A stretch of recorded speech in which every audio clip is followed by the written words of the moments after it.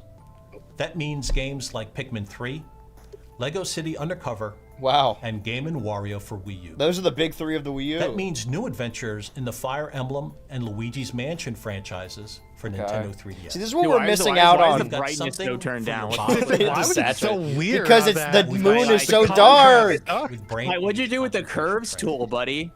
It's like, Hopefully. I This is think what that's we're missing enough. out We've got on, and we don't have something for Subspace every type of Emissary. Is gamer seeing Crom in and the Luigi early part interact in an of adventure together. 2013.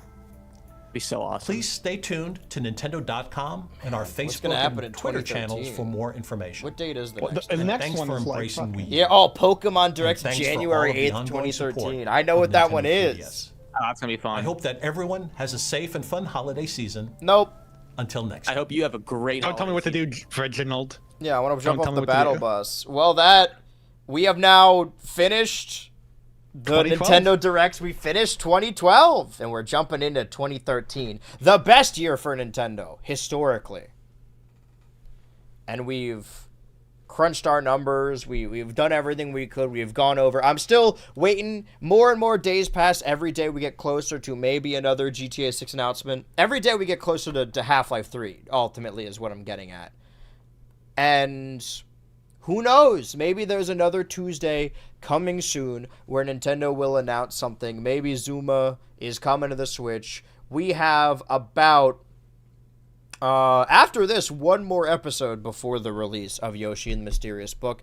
And then we really are in no man's lands. Maybe in June for the anniversary of the console, we will get a Direct. But right now, we're just waiting. I have a sinking suspicion that a bunch of shit's going to get announced the week we are not here.